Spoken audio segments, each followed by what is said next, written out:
এই 220কে চুরি মেরে উড়াবো, 220কে চুরি মেরে উড়াবো। বাংলার রাজনীতিতে আমাকে বলা হচ্ছে ভোট কাটুয়া। আপনি বেশি আমাকে উল্টো পাল্টা কথা বলবেন না, তাহলে আপনার পরিবারের আয়ের কি উৎস, কিভাবে আপনি এত পরিবারের আয়ের উৎস পেয়েছেন, আর আপনি সতী সাবিত্রী হিসাবে আপনার এত স্পর্ধা। আপনি রাজ্যের মুখ্যমন্ত্রী, গোটা রাজ্যের মানুষকে সুরক্ষিত রাখা আপনার মরাল ডিউটি, আপনি সেটা না করে মুসলমানদেরকে এত তাচ্ছিল্য। আমি মমতা বন্দ্যোপাধ্যায়কে ব্যক্তিগতভাবে একজন বাংলার নেত্রী হিসাবে, ত্যাগী মহিলা হিসাবে, অনেক ছোট থেকেই যখন কংগ্রেস করতাম, উনি যখন প্রদেশের সভানেত্রী ছিলেন যুবক, তখন আমরা এই জেলায় প্রায়ত মান্নান হোসেন জেলা সভাপতি, আমরা ব্লক সভাপতি জেলা কমিটিতে 1997 সালে তৃণমূলের জন্মের আগে উনি একটা ডিএম অফিসে তালা দেওয়ার কর্মসূচি করেছে। প্রত্যেকটা ডিএম অফিসে তালা ঝোলাতে হবে। আমি সেই তালা ঝোলানোর নেতৃত্ব দিতে গিয়েছিলাম। ধ্রুব চ্যাটার্জি বলে একজন টাউন ওসি ছিল, অনেক লম্বা চওড়া ফিগার। তা আমরা তালা অন্যভাবে পকেটে নিয়ে এবং ফাইল নিয়ে ডিএম অফিসে কাজ আছে বলে ঢুকে আমরা ডিএমকে ভেতরে ছিল তালা লাগিয়ে দেওয়ার নায়ক সময় করেছি। তারপরে বহরমপুর থানা আমাদেরকে অ্যারেস্ট করে নিয়ে গিয়েছিল। আমাদের এমন নেতা মান্নান সাহেব জেলা সভাপতি আমাদের 47 জনকে যখন অ্যারেস্ট করে পিজন ভ্যানে তুলল, মান্নান সাহেব অন্য ওপারে খাগড়া স্টেশনের বাড়িতে চলে গেল। আমরা সারাদিন না খেয়ে 11টায় অ্যারেস্ট হলাম। সারাদিন না খেয়ে বহরমপুর লকআপে। আমার প্রায়ত নেতা, আমার রাজনৈতিক গুরু মির্জাপুরের নুরুল ইসলাম চৌধুরী আর তৎকালীন বহরমপুরের এমএলএ মহারানী পাল, তারা রাত্রি 10টার সময় গিয়ে আমাদের জামিন করে নিয়ে আসলেন। তা আপনি সেই দলের নেতৃত্ব, আপনি সে তখন কি করতে, এত ইতিহাস আমার জানা আছে। আমার মনেও আল্লাহ অনেক রেখে দিয়েছে, আমার মেমোরি অনেক সাফ আছে। ডেট, তারিখ, সময়, সাল সব আমি বলতে পারি ঘন্টার পর ঘন্টা। আপনি বেশি আমাকে উল্টো পাল্টা কথা বলবেন না, তাহলে আপনার পরিবারের আয়ের কি উৎস, কিভাবে আপনি এত পরিবারের আয়ের উৎস পেয়েছেন। এমনিতেই তো কাঠগড়ায় আছেন, পরিবারের সদস্যরা কেমিকে ঘুমায় রাত্রেবেলা, সুস্থভাবে আমাদের মতো কৃষকদের মতো সাধারণ মানুষের মতো ঘুমাতে পারে না। 200 জন পুলিশ লাগে আপনার ভাইটাকে রাত্রি বাস করতে। যেদিন ক্ষমতাটা চলে যাবে এই পুলিশ কোথায় থাকে সেটাও আমরা দেখবো আগামী দিনে। এই পুলিশ কার হয়ে কাজ করে। আর মুর্শিদাবাদের পুলিশ প্রশাসনকে আমি আজকে আমাদের সাপোর্ট দেওয়ার জন্য ধন্যবাদ জানাবো। কারণ বিগত 6 তারিখে এই জেলার পুলিশ, রাজ্যের পুলিশ অনেক অসহযোগিতা করেছে। কালকে ছোট্ট একটা ঘটনা ঘটেছে। হুগলির একজন ব্যক্তি আতাহার সাহেব, তার বয়স 66 বছর, তিনি আমার দলের কমিটিতেও আছেন। তিনি আজ সকাল সকাল বাড়ি থেকে বেরিয়ে এখানে আসার কথা ছিল। রাত্রি 10টার সময় জনাব ফিয়াদ হাকিমের কিছু গুন্ডা গিয়ে তার বাড়িতে তার মিসেসকে, তার স্ত্রীকে, তার ছেলেকে অনেক হুমকি দিয়েছে। আমি ফিয়াদ সাহেবকে বলছি, আমার যেদিন মাথা গরম হবে সেদিন কিন্তু আপনাকে প্রয়োজন হলে ব্রিগেডের সভা থেকে লক্ষ লক্ষ লোক নিয়ে গিয়ে আপনার মেয়র অফিস ঘিরব। দেখবো আপনি কত চুলকাতে পারেন লোককে, কত আপনি ক্ষমতা দেখাতে পারেন লোককে। এসব করবেন না আমার সঙ্গে। আমি এমনি খুব ভালো, আমি এমনি সাদা মাটা, এমনি মাছের ঝোল ভাত আর কুস্তুর বড়া খেয়ে আর আলু শুক্তো খেয়ে থাকি। আর আমার শক্তি মারতে যাবেন না, জনগণই আমার শক্তি। মুর্শিদাবাদের প্রশাসনকে আমি বলছি, কয়েক জায়গায় গত কয়েকদিনে রানীনগরে, ইসলামপুরে, আরো কিছু জায়গায় মৃত হুমকি এসছে যে হুমায়ুন কবিরের মিটিংয়ে যাওয়া যাবে না। এসব করেন না।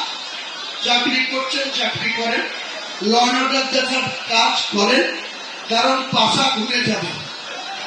আপনারা যে নেতার কথাই চলছে, আপনারা তার মনে করুন তো, বুদ্ধবাবু 235 নিয়ে 2006 থেকে 2011 ছিল।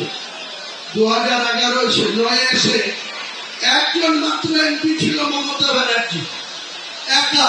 2004 থেকে 9 কংগ্রেসের 6 ছিল, লেফট ফ্রন্টের 35 ছিল। পাশা ঘুরে গেল, কেবল মানুষ ঘুরিয়ে দিল। 2009 পরে 2011 মুখ থুবড়িয়ে মরল 34-এর বামফ্রন্ট সরকার। তাদের স্ট্রেন কত ছিল? 235। আপনার কত আছে? এধার ওধার ভাঙিয়ে এনে 220। এই 220-কে তুড়ি মেরে উড়াবো, 220-কে তুড়ি মেরে উড়াবো। বাংলার রাজনীতিতে আমাকে বলা হচ্ছে ভোট কাটুয়া। আরে 2,82,000 মুসলমান ভোট আছে। 2,82,000-এর মধ্যে ধরে নেন 2,30,000 মানুষ ভোট দিতে যাবে। 30,000 পাতাখোর আছে, 30,000 পাতাখোর আছে, তাদেরও ভাবতে 2 লক্ষ ভোট, 1,60,000 যদি হুমায়ুন কবিরের দলের পক্ষে করবে, আপনার সরকার চিৎপটাং হয়ে আপনি দেখে নেবেন। হুমায়ুন কবির অঙ্ক কষে চলে, একদম অঙ্ক কষে মেপে ঝুপে হুমায়ুন কবির রাজনীতিটা করে। অনেক হয়েছে, অনেক বাহাদুরি দেখেছি আপনাদের। আমি এই সরকারের অনেক আধিকারিক, আমি এখনই পাস করছি, কয়েকদিন দেখবো। তারপরে তৃণমূলের কিছু বালি চোর, পাথর চোর,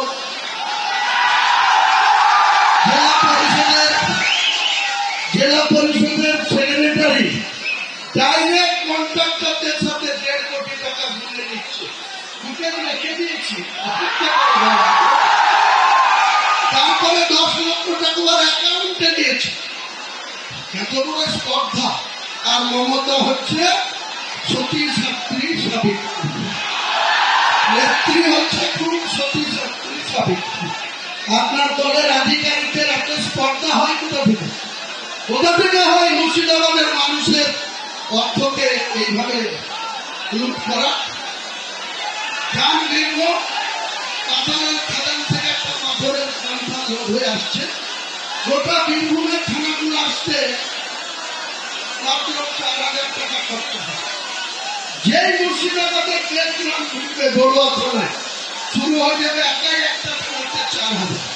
যে কাঁদি আসবে, এক মহান মাতব্বর আছে, মৃণাল সিনহা, কাঁদির আইসি। অমনি তার পাওয়ার 6,000 টাকা লাগবে গাড়ি পিছু। তাহলে 4 আর 6 10,000। বহরম করেছে হেডকোয়ার্টার, সেটা আবার কিনে দেয় 2,000। এই তুলাবাজির ভাগ কে নেয়? তুলাবাজির ভাগ কোথায় যায়? ওয়াকফ নিয়ে। আপনি বললেন মুসলমানদের কোনো চিন্তা নাই, আমি মুখ্যমন্ত্রী থাকতে ওয়াকফ নিয়ে তোমাদেরকে থাকতে হবে না। আমি একাই ওয়াকফ আইন মানছি না, অ্যামেন্ডমেন্ট মানছি না। কে বলেছিল? বলেছিল। এবং সুতি থেকে, মুর্শিদাবাদের সুতি থেকে 6 মে 2025 উনি পরিষ্কার বললেন, আমি ওয়াকফ নিয়ে এখানকার মুসলমানদের কোনো আন্দোলন দেব না। তাদের যদি আন্দোলন করার ইচ্ছা হয়, দিল্লিতে যাক, দিল্লিতে গিয়ে আন্দোলন করুন। আপনার এত স্পর্ধা, আপনি রাজ্যের মুখ্যমন্ত্রী, গোটা রাজ্যের মানুষকে সুরক্ষিত রাখা আপনার মরাল ডিউটি। আপনি সেটা না করে মুসলমানদেরকে এত তাচ্ছিল্য। অফিসগুলা, ল্যান্ড দপ্তরের মন্ত্রী আপনি, বেরকুল্লার অফিসগুলা কিভাবে লুট করছে। ন্যায্য জমি, খতিয়ান মুক্ত জমি তাদের নিউট্রিশন করতে গিয়ে 2 নম্বরই তার নামে রেকর্ড করে দিচ্ছে। বাপদাদার আমল থেকে ঈদগাহ, কবরস্থান, এমনকি হিন্দুদের যেটা বার্নিং ঘাট, সেসবের জায়গাও আপনার চুরি করতে দ্বিধা করেন না, আপনার বেলায়। আর আপনি সতী সাবিত্রী সাজে মুখে, আর মুসলমানদেরকে মুখে ঈদের ওই রেড রোডে গিয়ে নামাজ পড়লে হবে। আগামী ঈদ আসছে, বাবরি মসজিদ যেখানে ঘটছি, প্রথম জুম্মাতে 1 লাখ, দ্বিতীয় জুম্মায় হচ্ছিল 2 লাখ। আমি মমতা ব্যানার্জিকে একবার আহ্বান করব, আপনি মুখ্যমন্ত্রী হিসেবে আপনার টাইম মতো এই বাবরি মসজিদের এখানে একটা ঈদের নামাজের ডাক দেব। মুর্শিদাবাদের মানুষ কতটা আসবে ঈদের ময়দানে নামাজ পড়তে, আর আপনার ওই রেড রোডের ময়দানে কত লোক থাকে সেটা একবার পরীক্ষা করে নেবেন, মাপযোগ করে নেবেন। কাজে আপনি আপনার মতো চলুন।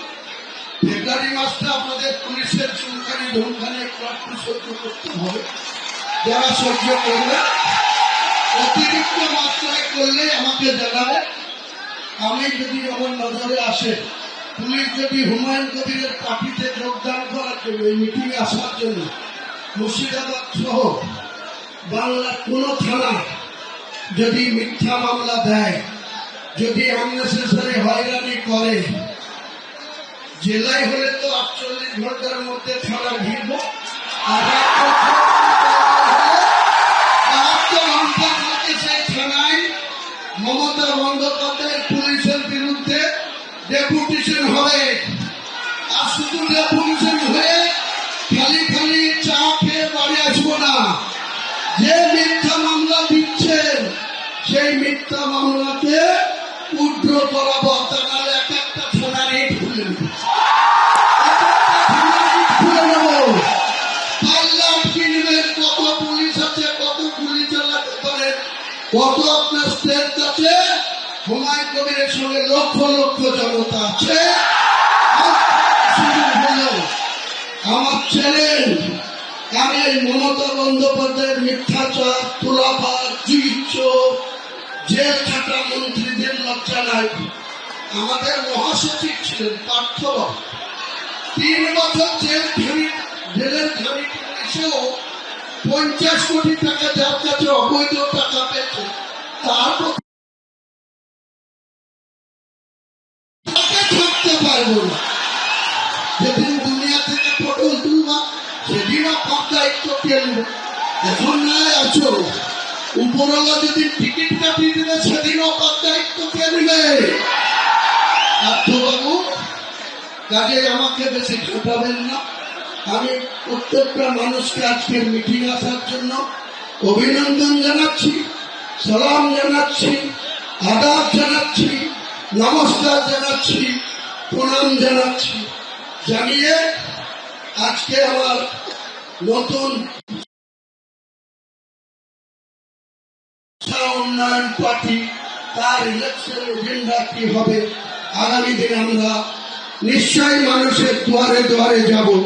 এবং আমি বাংলার যতটা আসনে লড়ব, সমস্ত আসনে 1 দিন 2 3টে করে সভা করব। আমার ফার্স্ট, এরপরে সেকেন্ড সভা হবে 4 জানুয়ারি দমকল জনকল্যাণ ময়দান। 4 জানুয়ারি দমকল, 5 জানুয়ারি হরিয়ারপাড়ার কোন একটা ময়দান।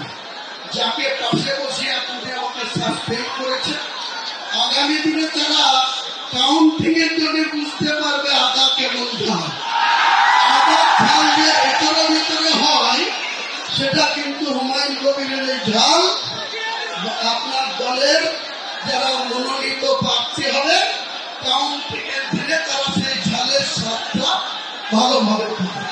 কোনো চিন্তা নেই, আমি ডন্ট কেয়ার, আমার হারানোর কিছু নাই। আমি হুমায়ুন কবির রেজিনগরেও 30,000-এর বেশি করতে জিতবো আপনার প্রতীকের প্রার্থীকে হারিয়ে। আর বেলডানাতেও একই পরিমাণে জিতবো। দেখে নেবেন পত্রকাররা, ইলেকট্রনিক্স মিডিয়ার বন্ধুরা, আজকের ঘোষণার রেকর্ডিং রাখবে। নির্বাচনের কাউন্টিংয়ের দিন মুর্শিদাবাদের কি ঐতিহাসিক রেজাল্ট, মুর্শিদাবাদের মানুষ আমাদের দোয়া করবে, সমর্থন করবে। আপনারা সেদিনটির জন্য একটু অপেক্ষা করুন। আমাদের ভিডিও ভালো লাগলে লাইক এবং শেয়ার করুন। কমেন্ট সেকশনে গিয়ে জানান আপনাদের মতামত। আরও ভিডিও পেতে আমাদের চ্যানেল সাবস্ক্রাইব করুন এবং প্রতি মুহূর্তে খবরের আপডেট পেতে প্রেস করুন বেল আইকন।